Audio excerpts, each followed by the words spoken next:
The V story is really my story. The story begins in Tucson, where I had the incredibly good fortune to grow up in the rodeo culture. I was a rodeo cowboy as a kid growing up. It is just the coolest culture imaginable. The caring of animals, it was travel, it was competition. I was a calf roper. As a little boy in an inherently dangerous sport, you learn a lot of things. You learn to trust yourself, you have to grow up fast, you get hurt, you have to care for your animals. That culture, those things, it left a mark. And they still dream about it. It became deeply ingrained in me that this was perhaps where I wanted to do for a profession. Figured I was gonna go to college to go rodeo.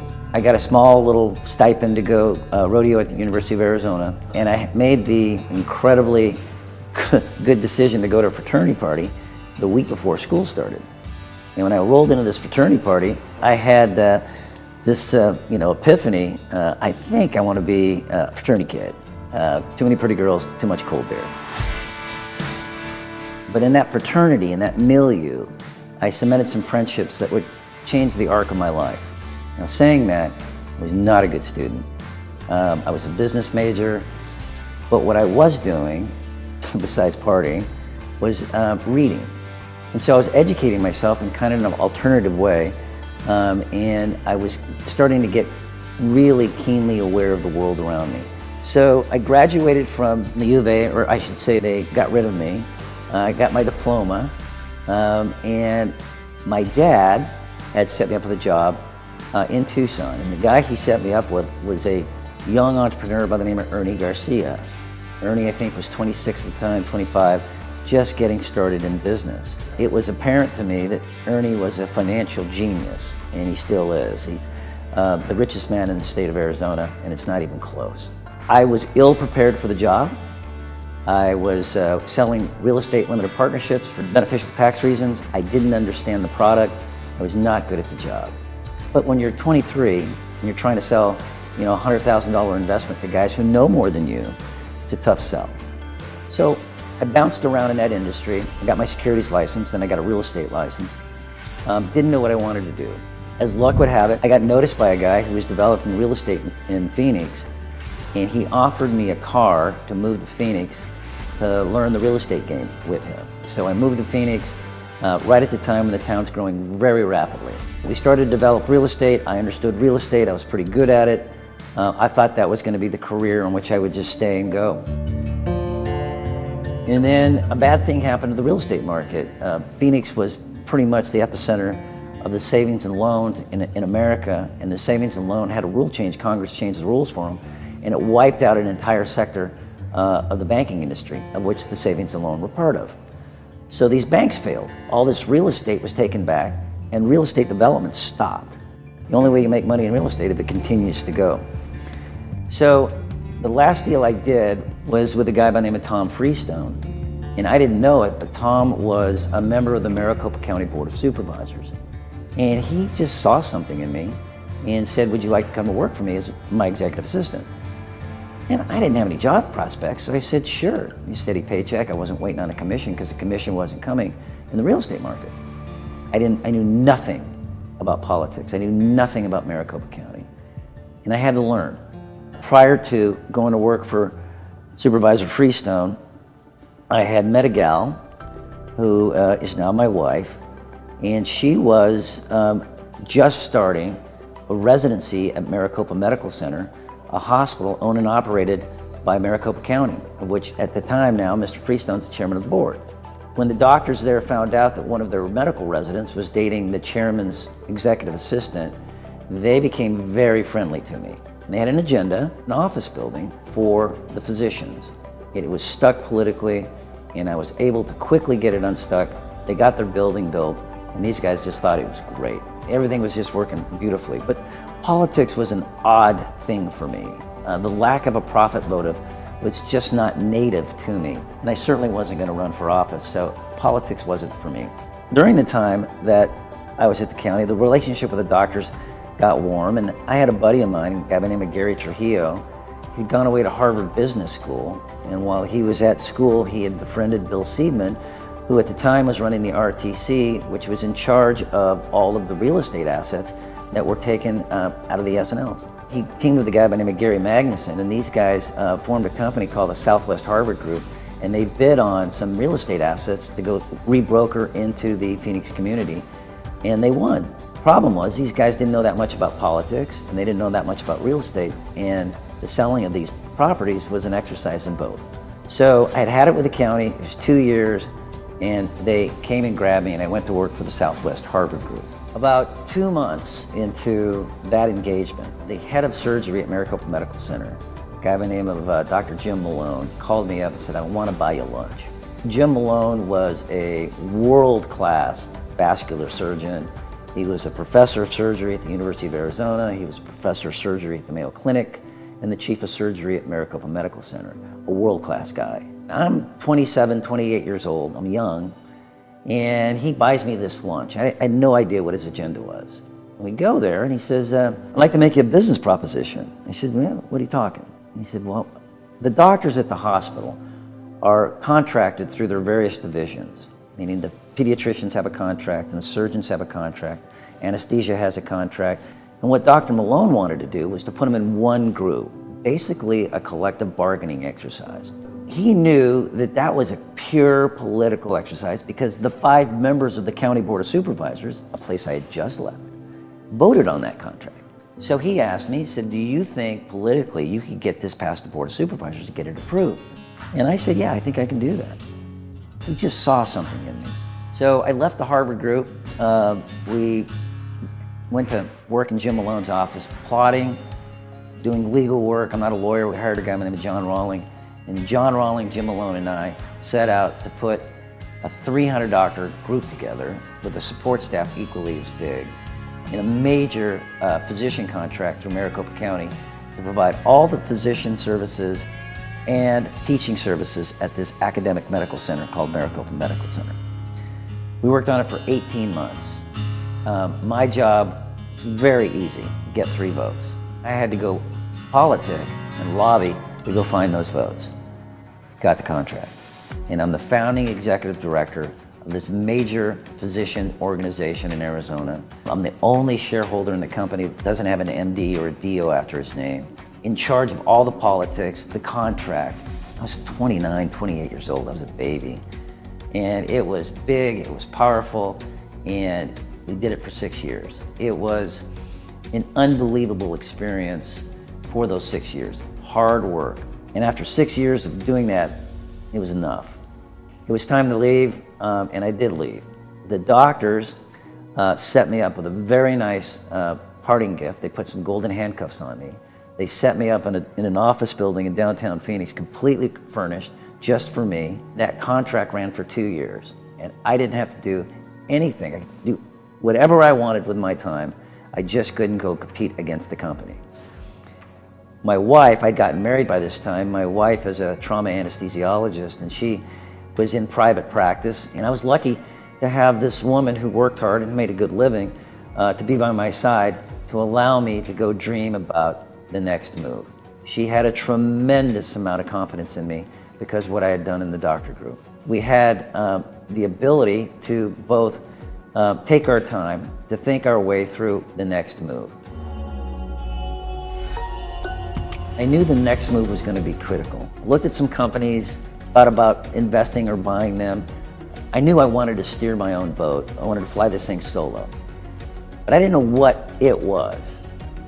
And then one day, like I said, I'm a big reader. I was reading the Wall Street Journal, and I saw an ad for a clothing company. Now, part of my story, to digress, my dad was a stickler for how I dressed, and my dad was a very well-dressed man who taught me at a very young age the finer points of dressing. He was very much of a natural shoulder, Ivy League type of dresser. And I learned those lessons when I was very young, and it appealed to me. So now here I'm in my mid-30s, I know a lot about clothes, it interests me, and this ad I run into in the Wall Street Journal says we're looking for somebody to come franchise this clothing company called Joseph A. Bank Clothiers in California, Arizona and California. Never done a franchise before. Arizona would be great. California could be the mother lode. It's a big state. So I responded to their ad, and they immediately got interested in me. So much so that they set up a couple of guys that were franchisees west of the Mississippi to come chaperone me across the country looking at these Joe Bank stores. We found ourselves one morning in Knoxville, Tennessee, right by Neyland Stadium, big football stadium for University of Tennessee. We drove into this Joe Banks parking lot, and we climbed out of the car. There's a barbershop next to this Joe Banks store. And I climbed out of the car. I had not one thought about getting in the barbershop business, ever. And I saw this barbershop, and it stunned me. It was a confluence of ideas that crystallized immediately in my mind. It was weird. I could see the barbershop immediately. What appealed to me was my boy at the time was 5. I had such fond memories of going to the barbershop with my dad as a kid. And I'm talking about what he and I did 12 times a year. And a barbershop, for some reason, was just indelible in me. The sights, the smells. It was a barbershop. Something magical about it. I'm in a parking lot, and that's what I'm feeling. So we went to the Joe Banks store, and I'm just distracted, thinking about barbershop. Where in the hell? Where'd they go? I didn't know. And then they're walking me around, look at these clothes, and look at these suits, and look at these shoes. And I'm thinking, barbershop, barber chairs. Wow, where'd it go? These guys talking to me, and I'm not hearing a word they're saying. We go out to dinner that night, and they're like, well, we're going to Baltimore tomorrow to meet the CEO, hopefully to get this franchise deal done. I had made up my mind that night I wasn't going to do the deal. It wasn't like I could call home and tell my wife anything. There was no cell phones. So I climbed on a plane, flew home, I'll never forget it. Walk in the house, and my wife looks at me and says, are we in the clothing business? And I said, no, but what about a barbershop? Never forget it. She arches an eyebrow, and she says, barbershop? Barbershop. Yeah, a barbershop. And I gave my spiel on why. I remember when he talked about it, I said, do what you need to do. Fortunately, I was working and my job was stable. Yeah. So he could go look, and I wanted him to be happy. And he had already done so much and was already so successful in the career that he had previously that I knew whatever he landed on, I wasn't worried, it would be fine. Either I'm really smart or I'm about to make a huge mistake, and I didn't know which one it was. Nobody had tried this. Nobody had fought their way through the reinvention of the barbershop. And I tried to find those barbershops in Phoenix so I could treat my boy to that. Couldn't find it. There was nothing in the market that was anything close to what I had in mind. I had convinced myself, I'm gonna do this. I had a lot of decisions to make. This was an exercise in timelessness. A lot of other barbershops or beauty salons are trying to be everything to everybody. I was just trying to be good to men. My dad had taught me that fashion, fades, but style endures. And that's where I wanted to take this barbershop. Style, this kind of hybrid, this fusion between old and new. Shop looked old. I wanted that on the cutting floor, in the barbershop part of it. But on the business end, man, I wanted to use technology as much as possible. I had to name it. Okay, what am I gonna call this thing? So I thought today we would start out with the most basic thing, and that's how we got named V's Barbershop. And I knew that I wanted to have a barbershop. I wanted to have a brand. I didn't want to just say barber on the front like you see so many. I wanted something that meant something. Deeply influenced by Starbucks coffee. Starbucks coffee. Starbucks. Nobody's saying coffee. V's Barbershop. Wow, it's one letter, apostrophe S, with 10 letters. It's lopsided. Does it work? I don't know. And then I also thought, this is going to be an upscale barbershop. Who's going to go to an upscale barbershop that it only has one letter? V's. Normally at the time, you'd find one-letter names in the lower socioeconomic parts of town. Q's Tire Shop, T's Hauling. I was aiming this thing at affluent men. Are they gonna buy a one-letter name? And then I start to think, Starbucks coffee. You ever call it Starbucks coffee? Just Starbucks. just Starbucks. And I thought if we're good enough, if we could ever get there, they're just gonna call us V's. And that's what happened. It's exactly how it played out. It became known as V's. And once I had the name, I could start to build a brand. And from there, I hired some development people to go create something design-wise that would not be the standard scissors, barber pole. I wanted something completely fresh, completely different. They're like what? And I said, well, Starbucks has a mermaid. What can we do in the barbershop space that has a similar effect on others that it had on me? And what they came up with was a V-man. He had a V for the shape of his face. Apostrophes were his eyebrows or his eyes. He had his S in his hair, and he had a comb for a mustache. The day V's came alive. Okay, so I had something I could build around. I had a brand. It was whimsical, but it was a brand. V's Barbershop with my V-man. I knew the color schemes, I knew the aesthetic, but everything else was in play. $16 for a men's haircut. You'll never get $16 for a men's haircut in a barbershop. And I'm thinking, yeah, I will. The details mattered to me a lot. The first detail I wanted to get was the barber chair. I thought that barber chairs were really cool. They're a throne. They're heavy, they're semi-ornate, they're chromed up, they're cool. They're guys' chairs. They're also hard to find. As luck would have it, I'm reading the newspaper here in Phoenix one day in the want ads, back when they used to have want ads in newspapers. Saw an ad for 4 Koken barber chairs. So I called the guy and went over to his house. He had them in his garage. And there were 4 pitted out Koken barber chairs. Headrest, no missing parts, but old and tired and pitted out. I'll take them. And they were like $125 a piece. Pretty valuable now. We still use them at the original shop. As luck would have it, the guy had just moved to Phoenix, and at the barber supply store, because I started poking around barber supply stores to try to get my bearings, barber chair repair. A guy by the name of Louis Bodway had moved here and was repairing barber chairs and restoring barber chairs. What are the chances? Louis went and picked them up, and about 6 weeks later, said, "Want to see your chairs?" I said, "Sure." There were 4 incredibly beautiful, gleaming, completely perfectly refurbished antique Koken barber chairs. Wow. I kind of knew when I saw the chairs this might work. I kind of knew they were that cool. All right, the next detail. Colors. What are the colors? What are the colors when you walk into a Polo store, Ralph Lauren store? They're vibrant, they're rich, they're bold, they're royalty, they're racing, they're surfing, they're manly men colors. And so started playing with colors. Started playing with greens, maroons. What do you do for floors? I didn't want, I wanted black and white floors because that's what you do in barbershops. But I didn't want black and white 12-inch floors. It'd give me a headache. It's dizzying. And I remember looking at a picture of Versailles, the palace in Paris. And they had these big diamond-shaped black and white floors. What's the menu gonna be?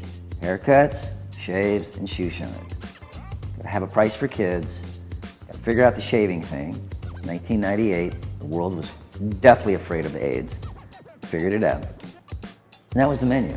Influenced by In-N-Out Burger, very small menu, doing it time and time again, every day, all day, just right. And I thought a barbershop could be that simple, and it turned out to be true. I had a keen eye for sports memorabilia, a really keen, nuanced eye. I knew exactly what I wanted. I wanted the memorabilia in the shop from the very get-go, not to be a place that just had cool photos. I wanted a place where a little kid with his dad walks into the barbershop and the kid says, "Oh, Dad, look, what a pretty horse." Well, son, that's Secretariat at Belmont. Okay, he's about to win that race by 31 lengths, one of the greatest athletic achievements in history. So, thought-provoking memorabilia in the store, haircuts, shaves, and shoe shines. Had a cigar, humidor, black and white Versailles floors, the 4 antique restored barber chairs.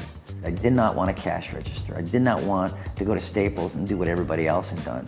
I wanted to use technology. I was used to technology in the doctor business. I put an ad in the newspaper for barbers, and basically, if you showed up, I hired you. I needed barbers. I had one guy whom I hired. He had a book of business. I was counting on that book of business to get us off the ground. Found some real estate here in Phoenix in a neighborhood called Arcadia. And I knew enough about real estate to know that a lot of the influencers lived in that neighborhood. So it all came together, late 1999. Well, this is where V's was born. Kind of had an inkling of how big I wanted it to be. I didn't know, it's the first shop. I'd never done anything like this before. And I look around and I see, and I think this place is gonna make it because it was that different. It was something totally out of a movie set. So the day before we opened, at a party, invited some pretty influential guys around town that I knew, and barbershop quartet, hot dogs, popcorn, soda pop, beer, probably 100 people. They were at the shop. I stayed there till 2 in the morning. We opened at 8 the next morning. The first customer for the guy I had hired with a clientele walked in and said, man, what a place. This place is beautiful.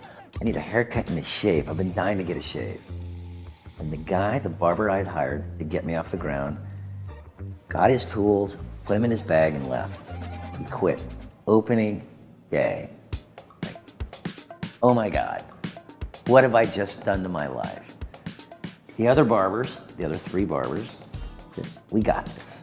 What I found myself was with these Russian guys who had moved here from Uzbekistan, who could shave and cut hair unbelievably well.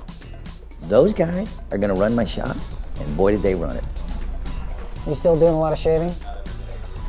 We do a lot of shaving, especially like in the winter town. We have a. It was slow, man. First day, I think we did $112 worth of business. I mean, that's $16 haircuts. That ain't many haircuts. And it was a long day. We were open from 8 in the morning to 8 at night. And I'm sitting there sweating. I'm used to, millions and millions of dollars a month of revenue coming through the doctor business. $112. And I remember first day, looking back, about to leave, tired beyond belief. And I looked back at this little barbershop, and I knew I was gonna make it. It was too cool. Not long after, out comes this big article in the Arizona Republic about us. And then the national press found us. And basically the national press was saying, what is this place? And normally, Phoenix isn't the incubator for new concepts. It just so happens that the resurgence and the rebirth of the barbershop started at 4801 East Indian School. I didn't know anything about the barbershop business, how the business worked, but I did know how to treat people. And that's been the underpinning and the key to V's from day one, how we treat people. Today we're gonna talk a lot about that. We're also gonna talk about my dad, because his fingerprints are all over this place. Diego Alfonso Valenzuela. He loved cowboys. So he started announcing rodeos, and he immersed in that culture. Being a rodeo cowboy was one of the most fortunate things ever to happen in my life. He learned and taught me more about business than I deserved. And I started the barbershop, and it was scary, man, because I didn't have a minute's worth of background. What I did have was a deep well of knowledge. I did have my dad telling me I could do this. Cowboy courage is being scared to death and getting on anyways. It's courage, man. It taught me that. Yes, ma'am, no, sir, thank you. Romantic, tough, calloused. The horse just didn't feed himself. The horse didn't shoe himself. The horse didn't take himself to the vet. The horse didn't go pick up the hay. So I started going to rodeos. Little boy. It's hard, man. It's not nearly as romantic as they portray it to be. It's hard to get bucked off. It's hard to get back on. It's hard to go feed in the morning. It's hard to go break ice. It's hard.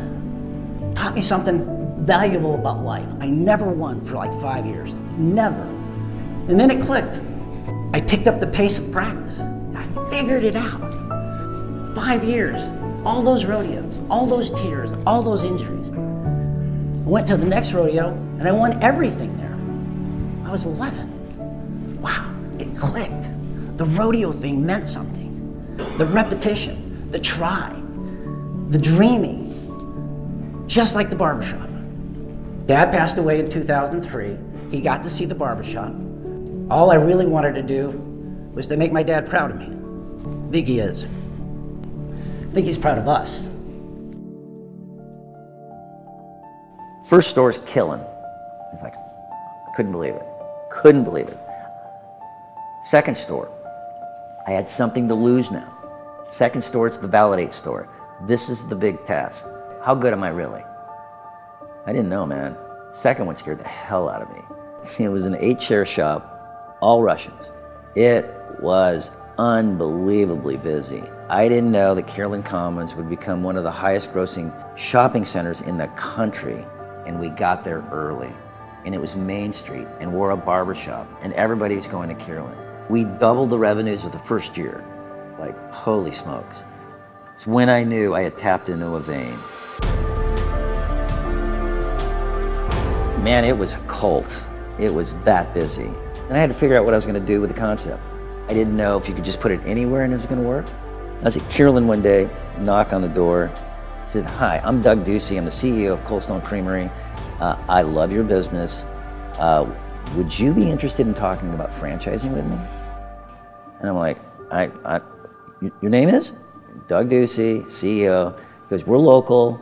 "Well, how big are you, Doug?" He goes, "We got like 500 stores at the time." He says, "We've got all the component parts to blow this up. I want to do it with you." I'm like, I don't know anything about franchising. Maybe that's the growth vehicle I'm looking for. I didn't know. Doug's a pretty persuasive guy. You have to be. He's a 2-time governor of Arizona. And his business was exploding.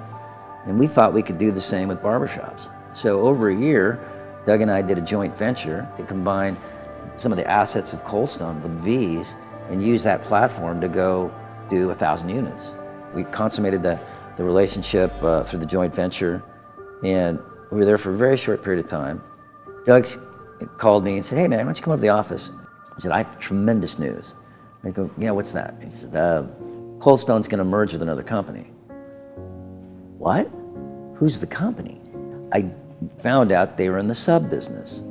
When you think deeply about Cold Stone and V's, they're very similar. It's an experiential play, looking for the same real estate, same customer base. It works. We didn't have any commonality with a sub company.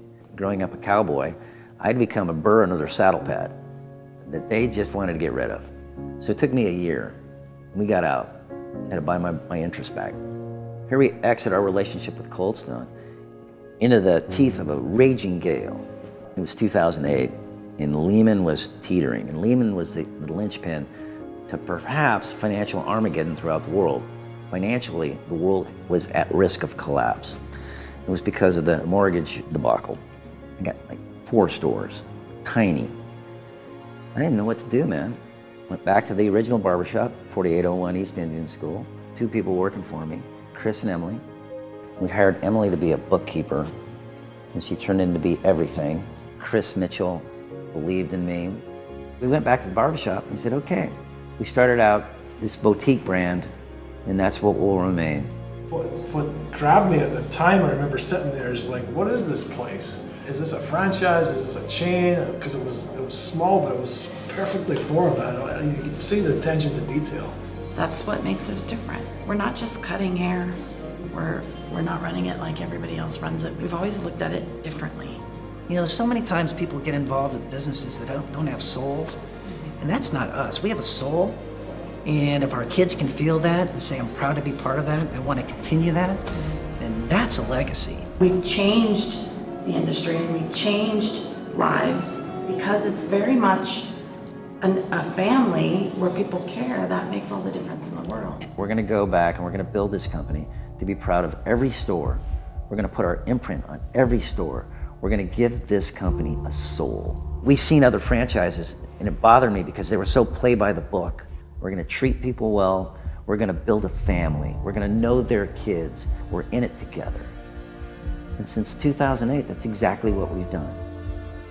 I grew up in a small town in Missouri, even smaller than Joplin, and the barbershop was the pillar of the community. And even though I was a female, you still heard of like all the stories of your grandpa going or whatever. This commercial came on of a barbershop that I had heard came to town. So I look up and there's this guy sitting in a barber chair, Jim, doing this commercial on this authentic barbershop. And I literally, I sat up in bed that day and I said, that's where I'm supposed to be. I don't know for how long, but I just know it. Everybody talking, hey, have you heard about this place? And the Tucson guy used to offer beers for the customers. Made no charge. That was all for free. I fell in love with V's right away. So that's when I started for V's Barbershop in Arcadia, September 16, 2001. I heard a barbershop was so nice, you gotta see it. So I went and peeked in the window. I said, I gotta work there. The nicest shop I've ever seen. The aesthetic. I want to show them the barbershop. The barbershop is beautiful. The photos that we have up in the barbershop are very iconic. It's truly what they're going for in the sense of it's authentic. I love the authenticity and the traditional sense of like what barbering is, like where we come from as barbers. Essentially, when you walk into V's, you feel that you've been here before. And you just want to make people feel at home. I think that's the biggest part of V's Barbershop. I really truly believe that V's sets the standard of authenticity. The brand itself is true to its core, and it's something you can really believe in. I feel like I'm at the ceiling of barbering when I'm there. Like there's no up from V's. Like where do you go after that? I came in at 19, Jimmy took a shot on me. When I was younger, I doubted it. I was like, there's no way a non-barber can open a barbershop. Like it doesn't make any sense. But I feel like the model works. This is a brand he invented because he wanted that father-son experience to be offered again, Yes, it did take a businessman to bring the barbershop industry back. It really did. The passion he has behind that, I trust him and I trust this brand. You're getting an authentic barbershop, something that everyone can relate to. I never thought that I could take barbering as far as what V's has allowed me to take it. Now I'm educating, I'm going around to the different V's barbershops and giving them the knowledge that I've learned through V's. In a time in our industry where things are like going left and right and up and down, V's has stayed the same. I mean, nothing wrong with other barbershops. I mean, they're good, but I think this is more than a haircut. It's a relationship. A haircut is really big, but the experience is even bigger, in my opinion. Not transcending with time, but we're staying true to what barbering is. And people come in and they notice that because there's a lot of other places that they can go.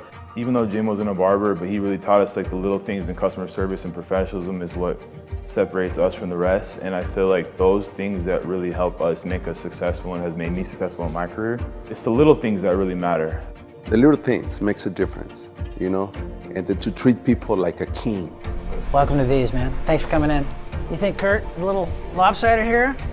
He's gonna be nice and straight. He's a Hall of Famer, man. I feel like having Jim there my first 7 years was really lucky because he was like a second dad to me. He stuck with me and here I am 15 years later. It's kind of crazy, so excited for the things to come, He was the coolest guy. He went around to every single customer and every single barber and shook our hand and said, hey, I'm Mr. V.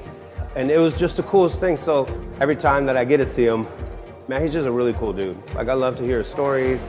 I'm a little jealous that he wasn't a barber, but made the best barbershop on the planet. Somebody had to do it. And I'm glad he did it because he did it right. You know what, I think we are on the top line. I think I have V's Barbershop in my blood, in my veins. It changed my entire life. I'm a part of V's Barbershop, and I'm so glad. And I feel so blessed that I'm being part of this company. It works.